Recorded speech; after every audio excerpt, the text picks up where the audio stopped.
This exhibition is actually an overview of Victor Vasarely's body of work. The main idea was to create an exhibition that would give a comprehensive overview, like each sections would represent one period of the life and art of the artist.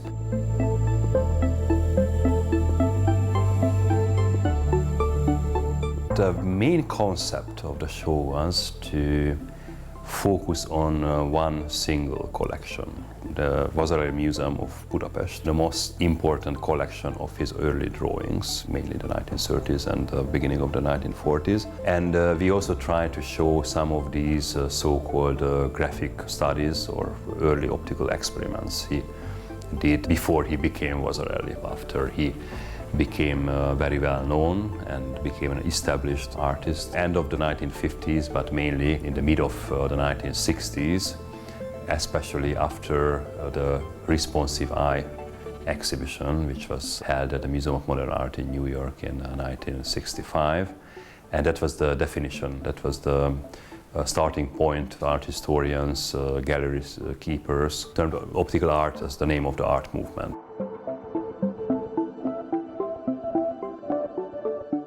However, he referred to his artworks as kinetic objects, and it has to do with the first exhibition he actually co-jointly organized and conceived with his gallerist, his friend and lover, Denis René, in Paris. The exhibition was in 1955 in Paris, and the title of the show was The Movement, and that was the time when Vasarely first showcased his black and white kinetic paintings and deep kinetic objects.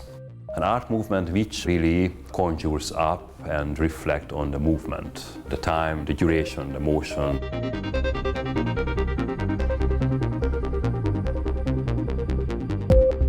In the first room we can see most of his works from the 60s and early 70s. That's probably the most important period of Victor Vasarely, the so-called Vega. It shows also the interest of Vasarely's reading of scientific literature. These merging and regressing structures of the plane, which is of course an optical illusion, represents the cosmic universe. So it has a direct reference to the cosmos, to the sky, to the stars, to the constellations.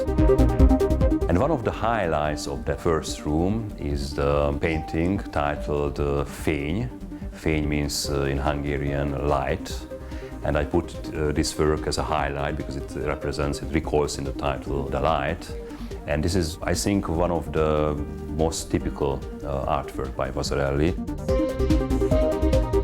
The first period, the last room was actually dedicated to his multiples, back to this very decisive exhibition of 55, the Movement show. To that occasion, he published the so-called Yellow Manifesto. In this manifesto, he came up with the idea of multiplication and recreation. So he didn't make any distinctions between the original and the copies. And it was very important at that time because the gallery boom just started. His serigraphies, his silk screens, sometimes reached 500 copies.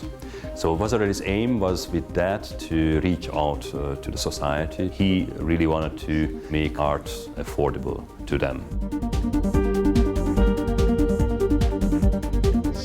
He also used very interesting techniques which were only present like few years, and not that he just abandoned those experiments and tried to find other materials he can experiment with. So different types of glues, different types of paints, different type of plastics. We should never forget that he was one of the first artists who, after the Second World War, could afford a large number of assistants. So he had a very big studio next to Paris and at Surman, where his employers actually finished his paintings after and according to a so-called programmation. It was like a numerical system. He could define each of the colors, each of the forms on the paper, and according to this numerical paper, his assistants could blow up his designs in any desirable size.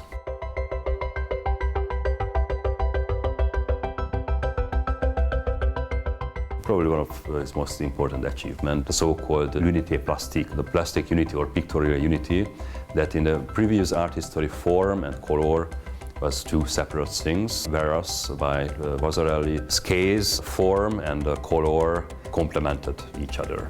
So they were not separate anymore, but one single entity.